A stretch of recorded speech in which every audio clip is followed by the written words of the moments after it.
ته په یو دغسې چا پسې وروانې قسم دی ته ورشه هغه معلومات وکړه هغه فرض مونځ نه کوي خبیث بچی دی سره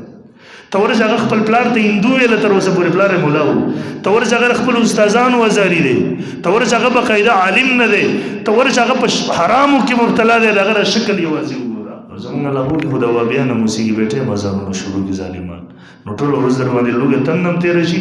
2 منټه 5 منټه 10 منټه مخکې در باندې روژه ماته کړي بس هغه روژه دې تباه شو انتهایی محترم مسلمانانو ورونو د رمضان مبارک میاشت دا د برکتونو میاشت ده د مغفرت میاشت ده د غمخوارۍ او د صبر میاشت ده د دغه میاشت روژې د الله رب ذوالجلال په موږ او تاسو باندې فرض کړي دي د رمضان مبارک روژه دا د ارکان دین ارکان اسلام کې مستقل یو رکن دی د مختلفو آیاتونو او احادیثو د دې فرضیت ثابت دی رب ذوالجلال قرآن مجید کې ذکر کوي یا ایها الذین آمنوا کتب علیکم الصیام کما کتب علی الذین من قبلکم اے مومنانو پرسلی شوی دی په تاسو باندې روزې لکه څنګه چې پرسلی شوی په هغه کسانو باندې چې مخکې استاسو نه او حدیث د رسول الله صلی الله علیه وسلم کې هم راځي بنی الاسلام علی 50 د اسلام بنیاد د 15 سوزونو باندې دی شهادت الله اله الا الله دویم نمبر و اقام الصلاة دریم نمبر و ایتاء الزکات او څلورم نمبر و صوم رمضان نو د اسلام په بنیادی ارکانو کې مستقل یو رکن دی چې د دې نه انکار کوونکی هغه کافر ګرځي او قصدن د دې پرېښودونکی هغه فاسق او فاسق ګرځي رمضان مبارک محترمو دې میاشتې ته رمضان وایي ځکه چې رمضان دا د رمز نه مشتق دی د رمز ډېرې معنی راځي خو یوه معنی د هغې د سوځول د رمضان مبارک هم دا د انسان هغه ګناهونه سوځوي خو په دې شرط چې انسان د دغه میاشت د حقوقو خیال وساتي د هغې د ادابو خیال وساتي نو بیا محترمو دغه میاشت الله رب ذوالجلال د انسان دپاره رالیږلې ده د دغې په ذریعې سره الله رب ذوالجلال د انسان د 11 کالو ګناهونه هغه سوځوي او ختموي لکه څنګه چې په بټۍ کې اوسپنه کېښودله چې د هغې نه زنګ لرې کوي دغسې دا میاشت الله رب ذوالجلال د انسان دپاره د هغه د ګناهونو د ختمولو ذریعه ګرځي عبدالله بن مسعود رضی اللہ عنہ فرمائی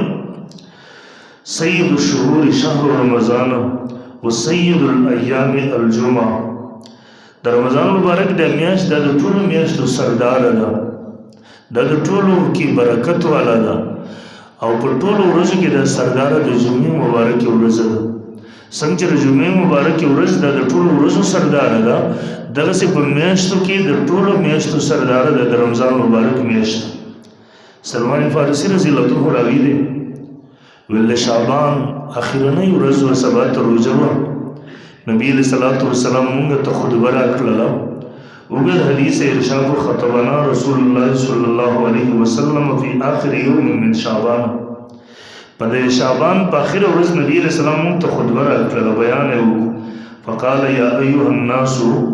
قد اظلکم شهر عظیم پتاسو باندې یو عظیم میاشت را روانه ده شهر فيه لیلة خیر من 1000 شهر دا داسې یو میاشت چې په دې کې یو ورځ د هغه د زرو میاشتو نه غوره ده جعل الله صیامه فریضة وقیام لیلة تطوعا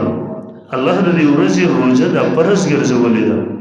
او د دې شپې عبادت ستاسو لپاره د فرضو نه زیاتې څیز ګرځولی دی یعنې د فرضو نه درجه کمه ده او اجر او ثواب د هغې په خپل ځای باندې زیات من تقرب فيه بخصلة من الخیر چا چې په دې کې یوه نیکي وکړله الله رب ذوالجلال ته په نیکۍ سره نږدېکت حاصل کړو کان کمن ادى فریضة فيما سواه دا داسې ده لکه په نورو میاشتو کې چې انسان هغه فرضي عمل وکړي یعنی په دې میاشت کې الله رب ذوالجلال دا یو نفل د په فرضو باندې قبلوي ومن ادى فریضة فيه کان کمن ادى 70 فریضة فيما سواه چا چې یو فرض په دې کې ادا کو وایي چې د اویا فرض ادا کړله په عام ورځو کې د اویا فرض اجر الله په یو فرض باندې په دې میاشت کې ورکړي وهو شهر الصبر والصبر ثوابه الجنه. دا د صبر میاشت نبی علیہ الصلوۃ والسلام فرمایل او د صبر ثواب د جنت ته. وشهر المواسات وشهر يزاد فيه رزق المؤمن. دا د خیرخواهی او د همدردی میاشت په دې کې الله د مؤمن روزي زیاتوي. او به فرمایل من فطر فيه صائما كان له مغفرة لذنوب. چا چې یو مسلمان باندې روزه ماته وکړو د افطاری سامان برابر کو بده روزه ماته کړله نو د دې لپاره هم د کوم ګناهونه چې دي الله بر دغه هغه افطاری په بل باندې کول د ګناهونو د مغفرت ذریعہ وګرځي. وَإِذْ رَغَبَتِهِ مِنَ النَّارِ الله بر د سټ په دې باندې د جهنم د اور نه آزاد کی. وَكَانَ لَهُ مِثْلُ أَجْرِهِ مِنْ غَيْرِ أَن يُنْقَصَ مِنْ أَجْرِهِ شَيْءٌ. د دې روزمار په مثل باندې اجر او ثواب به دته ملاوي بغیر د دې نه چې راغی د ثواب نه څه کمې وشي. هغه په ثواب کې هم کمې نه راځي. قلنا یا رسول الله موږ د الله رسوله هر سړی خو دا اوس نه لري چې بچا باندې روزه ماته وکړي افطاري وکړي غریبان خلک خو بر دې نه محروم شي. نو نبی علیہ الصلوۃ والسلام فرمایل چا چې یو چا تر پيو یو ګټ ورکو لسی ورته ورکړه کجوره ورته ورکړه او به ورته ورکړلې یعنی سچ دې وس کېدو دهم رسې ورکړه الله بر دې اجر باغې ته ورکړي. ومن أشبع صائما سقاه الله من حوزه شربة لا يسمع حتى يدخل الجنة. چاچی او روزدار اغا تگے اغیر سیراب کو اللہ بزما دا حوز نا پاگے باندی وبوس کی دے بے سیراب کی چی بیا با دا جنت تر داخلی دو پوری دا تند نلگی زکر دا زید سخری دے دا تند دے نور رخ کتا شوے دے پا دی وقت کی بیا اللہ زما دا حوز وبوس کی با وقت کی بیا دا تقریب نپیخی. وهو شهر الاول رحمت. دا دیسی میاشر دی اول عشر رحمت دے دویم مغفرت دے او آخر دی دا جہنم نا دا ازادی عشرت. او بیوفر من خفف عن مملوکی فی غفر اللہ له وآتقو من چاچ بدی کی دا خلو غلامانو نا دا خلو نوکرانو باندی اسانی وکللا دا دیو سر دا راحت معاملہ وکللا پا دیو باندی تخفیف راوستو اللہ رب عزم جلال ولد سر خیگر وسانی وکی. محترم دا حدیث دا اوگه دا حدیث دا علماء پا غیبان دی اوگه دا تشریحات هم کرو. دا حدیث مطلب واضح دے پا دی میاش کی منتبکار داری چی دا خلقو سر خیرخواهی ورکو. دا روجه کی پا منتاسو باندی لوگ راشی تند راشی دا منو تاسو دا سبق را کئی موتا دا ایگو رز لوگ نشو برداشت که بلے کہ دیشی پا دا گاونڈ کم دا غسی خلقی چی اگر طول کال دا غسی نهاری تیرے کل کل ورطداری سب ملاوی کی باید چې په دې وخت کې موږ تاسو ته سبق راکړي چې خصوصا په دې میاشت کې پوره کال کې د وی خیال وساتو او دومره دلوي او دې موږ تاسو ته سبق راکړي د لوګو تندا ګور کله چې د رمضان ماخام موږ د دسترخوان ته کینو نیم منټ پاتې دو منټه بعد هر نعمت حاضر دی انسان روغ دی خوړل شي لیکن په دې وخت کې اگر نه خوري ولې د الله حکم نشته. نو سره سوچ وکړي یاره د خوراکو حلال دی دا خو الله زما د پاره را لېږلی دی لیکن د الله حکم نشته دی حلال څیز زه خولې ته نشم وړی.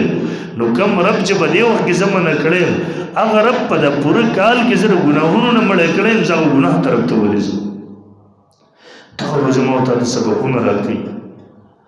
او دغه د رمضان مبارک میاشت به هغه میاشت ده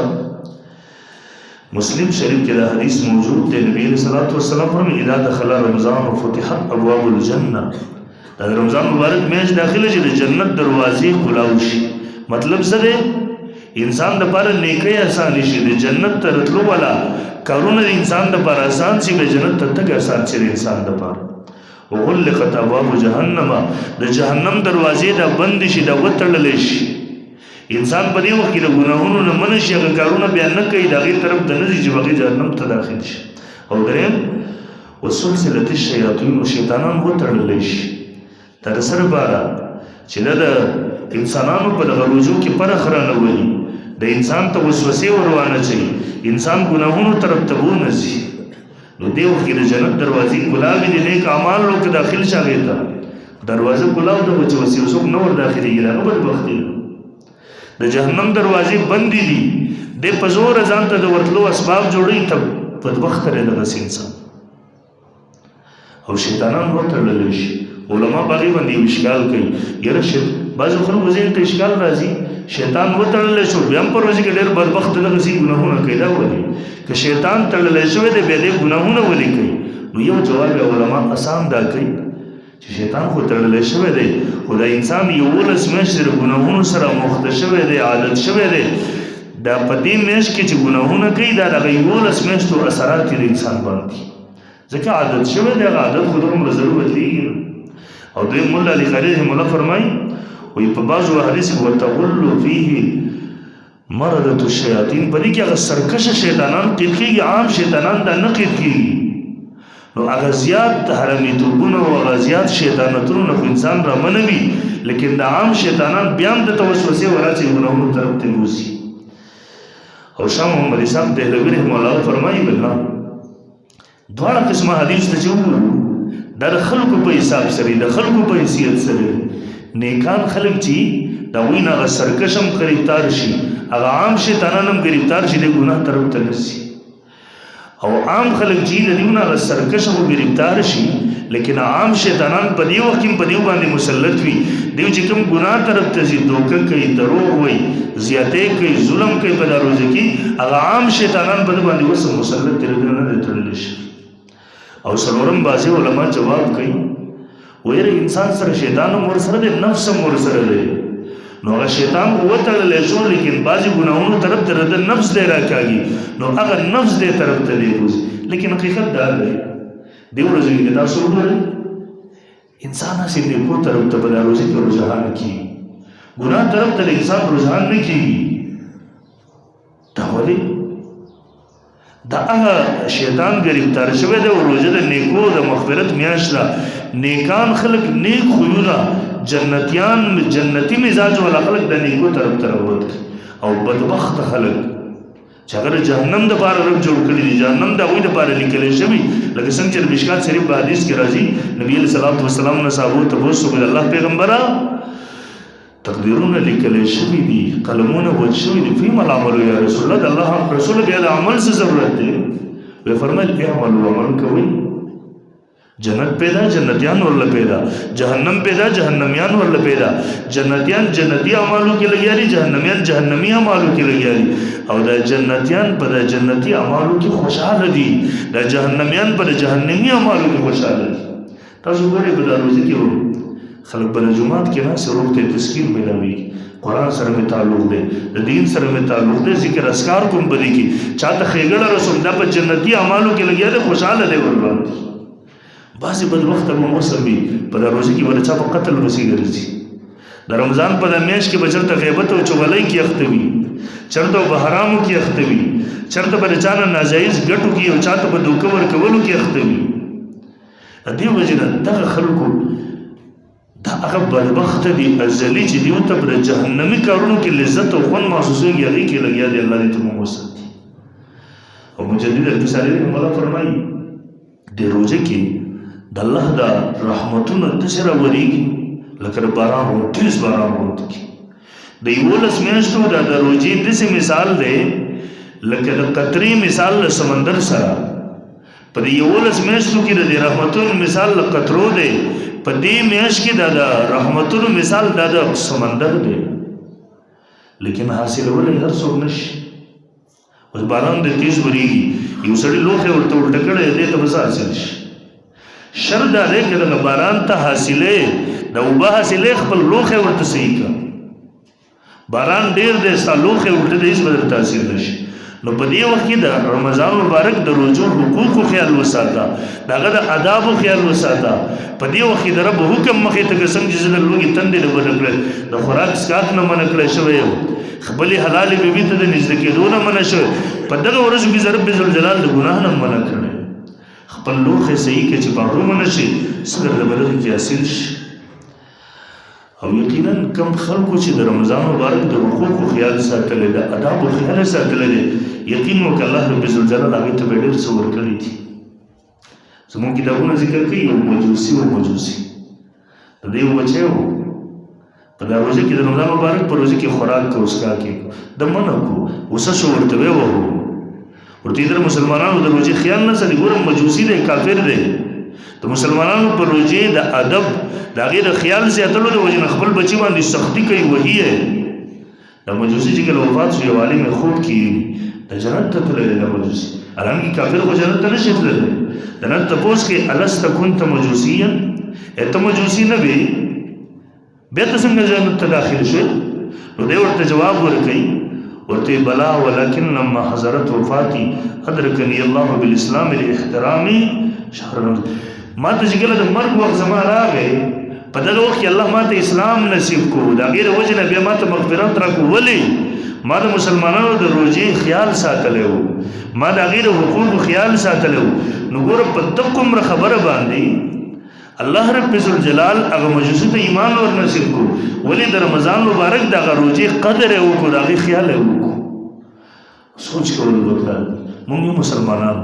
موږ د روزي خیال ونساتو اسنه الله نه ایمان سره نه کېدلی د روزي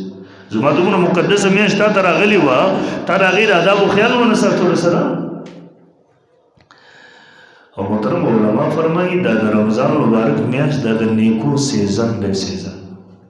تاسو کتلی دا هر چا سیزن وي د روزي کې اختر روان دي تاسو د ټیلرانو ته ورشئ ټول شپه د ویښ وي د ورځې هم ډېر لږ خوب کوي چې ورځې راسترګې راوتېږي د بسي دا رنګونه خراب شوي ته ورته خوب نه کوې درته وایي مړه خوب به بیا هم وکړم اوس دا سیزن دی چې پیسې وګټم هغه د معمولي دنیا لپاره خپل ځان دومره په تکلیف کوي ما او تا ته الله د مغفرت میاشت راوستې د مخکې به زه حدیث ذکر کړم نبي علیه السلام په منبر وختو امین یې ووایو درې ځل بیا صحابو چې تپوس وکړو والله په دویم ځل چې مې امین ووایو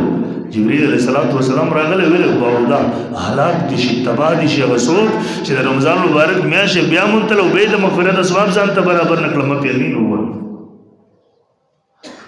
او زه د خپل ټیلرانو ورونو ته وایم د بازار ته چې راوځي په روزي کې یقین مو که دکانونه به کولاوي په تیزه به ګانې لګولي ظالمه دا خو د رحمتونو میاشت ته په دې کې دا کار کوي ځان ته تلاوت ولګوه په دې وخت کې ذکر اذکارو کې کارم وکړه ذکر اذکارو کې په دې نیت باندې د خپل کار وکړه چې بچو د لپاره حلال رزق پیدا کوم د خلکو خدمت کو ان شاء الله دغه وستاره لپاره به عبادت وګرځي نو دا په دې ورځو کې اعمال د ورځې روزي د حقوق خیال وساتل شي د قران تلاوت په کې سره وګړي ذکر اذکار وکړي جمعه ته حاضری وکړي د نیکانو خلکو مجالسو ته شریک شي او د شپې باندې به تراویح وکړي په اخر یې سکه تهجد وکړي انسان علی رضی الله عنه فرمایي لولا اراد الله ان يعذب لو اراد الله ان يعذب امه محمد صلى الله عليه وسلم ما اعطاهم رمضان وقل الله احد کله د نبی علیہ السلام امت ته د عذاب ورکولو اراده کړی وي به الله دیو ته رمضان او سورہ اخلاص قل الله احد نو ورکول خو الله د دیو د مغفرت اراده کړی دا دیو جن دیو ته روزه ورکړی دا دیو ته سورہ اخلاص ورکړی دی باید چې مسلمانان په دغه روزه کې د مغفرت اسباب ځان ته برابر کړي او د سورہ اخلاص سره مینه وکړي دا واقعي دیو د پاره د مغفرت ذریعہ ګرځي دویم نمبر محترم په دغه روزه کې څنګه چې موږ تاسو د خوراک اسکاک نه ځان ساتو خپل حلال بیوی ته د نږدې کېدو نه ځان ساتو نو اسی په عام ورځو کې ځان د ګناه نه بچ کول پکار وي او په دې ورځو کې به خصوصیت سره ځان بچ کول پکار دي ځکه په دغه سره زموږ ستاسو روزي ته نقصان رسیږي اسی خلی بندو خوراک ځان نه ځان منکو نور هغه پروژې سره چې انسان ته کوم فضایل ملاوي کوم کمالات نصیب کیږي هغه د موت محروم کیږي دیو چې نبی صلی الله علیه وسلم فرمایي د بخاری حدیث دی اذا كان يوم صوم احدكم کله چې ورځ د روزي دی یو کس تاسو نه فلا يرفث ولا دې فحشوی نه کوي بدرت نه وایي دې په زور چا سره جنگ جګړه نه کوي په انصاف به احد نو قاتلو کې اوسم دې ته کنزل کوي بدرت ورته وي پوچ ګوي ورته کوي یا رتا سره جګړه کوي نو فليقل اني امرؤ صائم دې ورته وي سما روزه تا ته اوسم کنزل کوي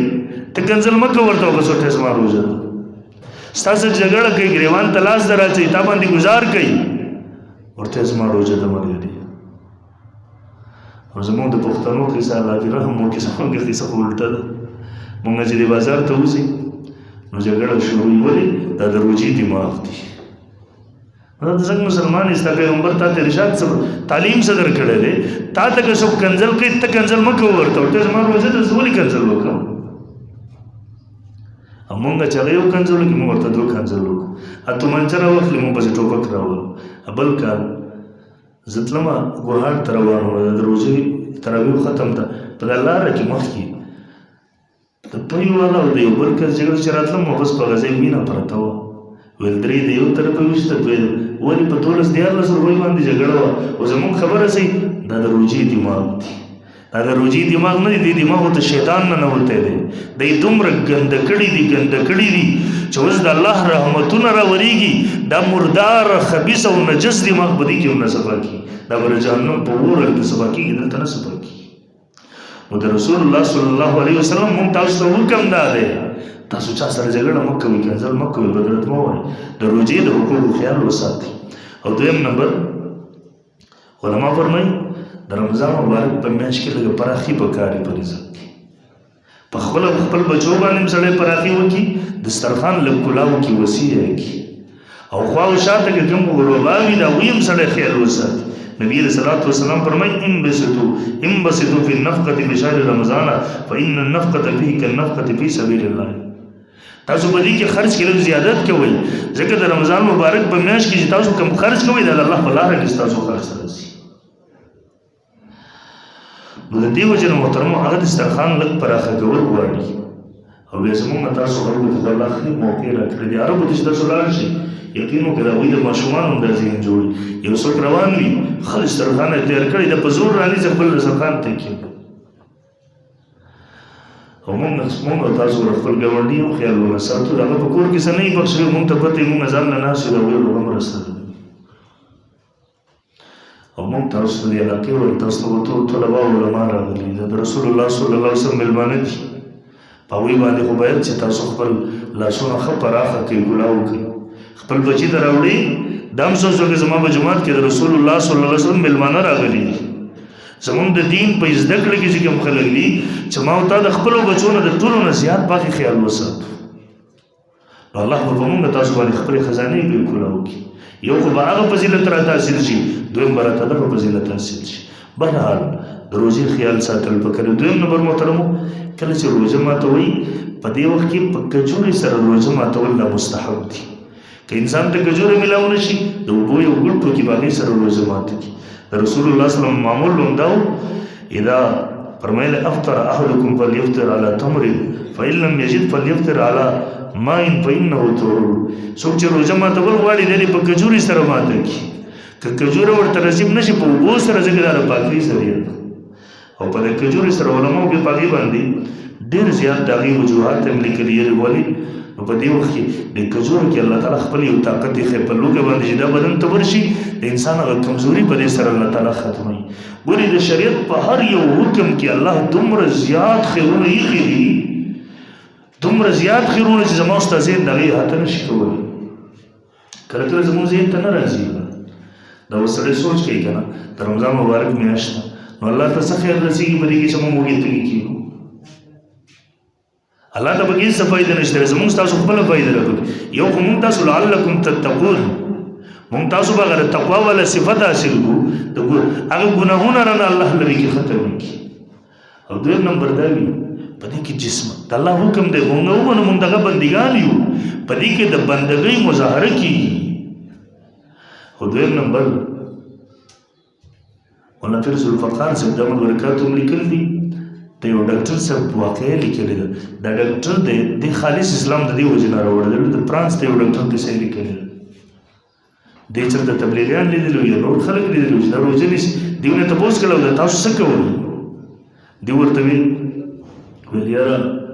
زمونږ په دین کې حکم دا دی دا یوه میاشت روژې په موږ فرض دي هغه ډاکټر ورته وایي ما په دې باندې تحقیق کوو ریسرچ مې کوو چې دا انسان 12 میاشتې خوراک څښاک دا معده هم دغسې چلیږي د انسان بدن کې زهریله مواد پیدا کېږي چربي پیدا کېږي د دې نه انسان ته غټې بیمارۍ لګېږي د انسان د معده هم تباه شي د الامراض ده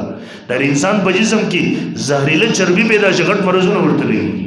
نو که انسان د خپل روټین او عادت بدل کړي په کال کې یوه میاشت د بزان لوږه تنده تېره کړي نو په دې سره د زهریله چربي ختمیږي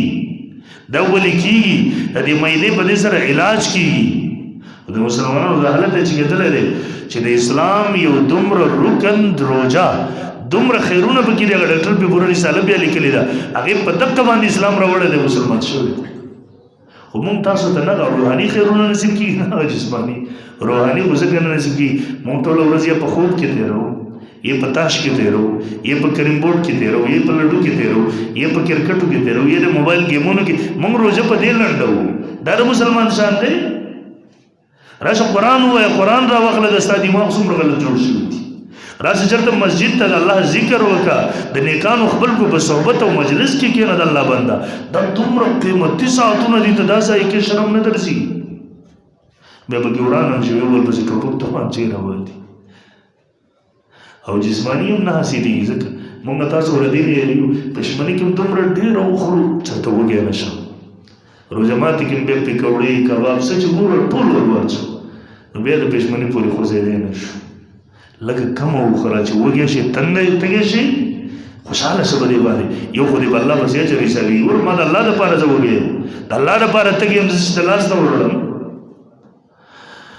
او دویم نمبر دا ده چې کله ستا په بدن باندې دا سخته تېرېږي، ته یقین وکړه ستا د بدن نه چربي وهلې کېږي، ستا د معدې اصلاح ورسره کېږي. دا یوه میاشت زما دا د ګاډي انجن کله زه چې دې ته پور کوي، ور د زړه مغلین ورنه وباسي. دقسې په دا روژه کې دا د انسانانو بور کېږي، بور. خو کاش چې مونږ د روژې خیال وساتو. برحال دویم نمبر بیا محترمو پښمنۍ دا مستحب دی، پښمنۍ پرېښودل نه دي پکار. امام نووي فرمایي واجمع العلماء على استحبابه وانه ليس بواجب. دا پښمنۍ دا مستحب دی، واجب نه دی. د علماو اجماع ده پرې. که د چا نه پښمنۍ پاتې شو روژه دې ونیسي، داسې نه چې ما نه پښمنۍ پاتې شو روژه پرېږدم. خو څه دې وخوري، د اوبو یو ګوټ دې وکړي، یوه ډوڼۍ دې وکړي، په دې په ذریعې سره به ته روژې ته قوي شي، مضبوط وشي.